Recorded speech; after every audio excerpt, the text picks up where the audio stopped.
To the news of the suspended nationwide strike, this after several meetings, the latest which occurred about a few hours ago. But well, the economy is at spotlight as Nigeria attained 60 years since its independence in 1960. The realities of Nigeria's situation have also hit very hard as the country battles the COVID-19 pandemic. Though no one is exempt, the hardest hit, as usual, is the poor and vulnerable. Rising costs are coming at the people from various sectors. People are also having to pay through their noses for transportation, food, school and hospital, amongst others. Yet the ongoing pandemic has also led to loss of millions of jobs, while many of those who are still employed have been forced to take pay cuts. That's the crux of our discussions now as I bring in the CEO of Finance with Mukhtar Mohammed. Thank you and good morning to you, Mr. Mohammed. So looking at, all that has, gone down, especially with the meeting, that crucial meeting between the FG and Labour, how convinced are you that the poor, the vulnerable, were considered before these decisions were reached?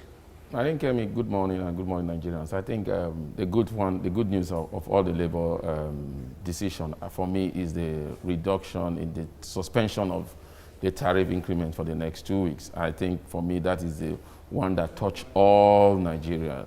Look, I have been an advocate for removal of subsidy because it has been ensured in a lot of corruption, and I'm happy that government and Labour will still go back to that, because with that, I think the government is not ready to come down in its revenue. That's why we have that high cost. By the time government and Labour meet, maybe they'll come with a template. Government will decide to come down, especially with the importation of those goods into Nigeria, how much revenue they take.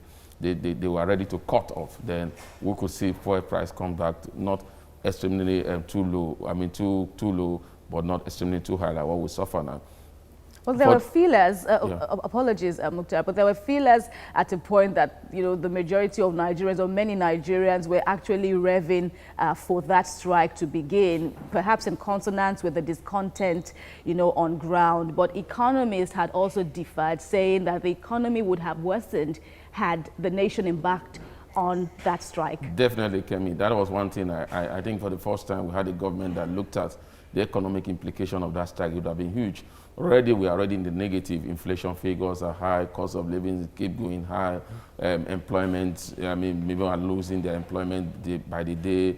A lot of things happening in the economy that it would have been catastrophic for us to embark on a strike now, even when we look at the kind of challenges we have in the economy, dwelling foreign reserve, exchange rate volatility, lack of infrastructure, lack of any Nigerian earning capability. So for me, I think the government took a good decision to listen to Labour, but I always have a challenge because government don't seem to work with data, because from the agreement, the Labour Union are saying, based on the data that we have, this is what we're not supposed to get the electric tariff so this high.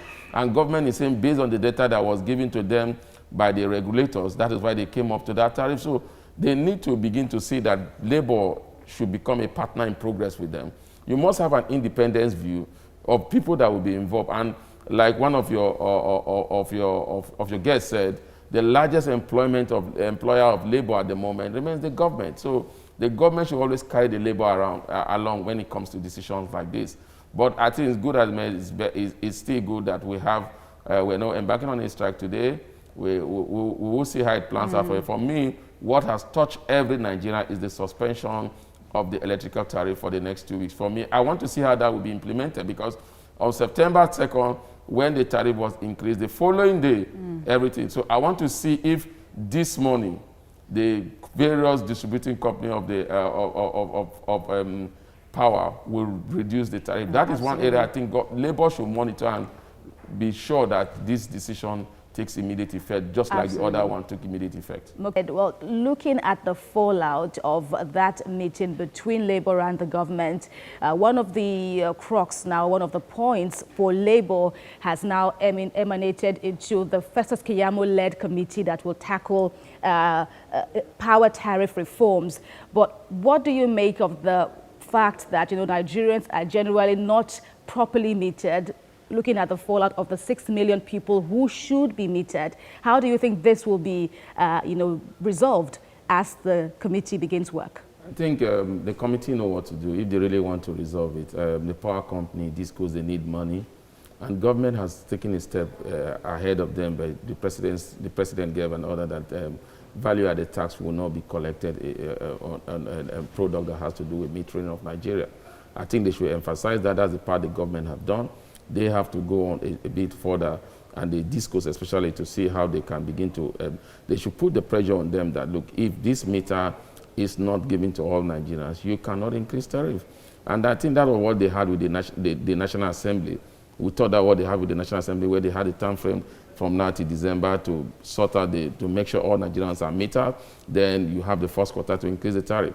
So we're looking forward to that. All of a sudden, there was a change in direction, and they increased the price. Look at the modality of the increment. It doesn't make, you said if I have power up to 12 hours, how do you determine how I have power up to 12 hours? Was it 12-hour stretch, then 12 hours without power, or within? It's not a good agreement. For now, I think they have a time to look at it, and led by somebody, Festus Keyamo, has also an activist before. He should look at this thing very well, because this is something that affects every Nigerian. That's the beauty about electricity. It's not like other things. Every Nigerian is affected, both the rich, the poor. You either you belong to one party or the other, you're affected. So they must come out with a good decision on that, especially if Labour is saying that the template that was given to them is different from the template they used, they had. So they need to look at that. And looking at the palliatives now, by the federal government, for the labor force and by extension other Nigerians, how much of a relief will that be? Kemi, in terms of palliative, because we don't have strong institutions, we have weak structure in implementation of palliative. So it doesn't get down to the people. That's the truth. In any palliative, it has to be from the down to the up. But in Nigerian palliative, it comes from the up down. So we always have this challenge because of our weak institution and weak structures.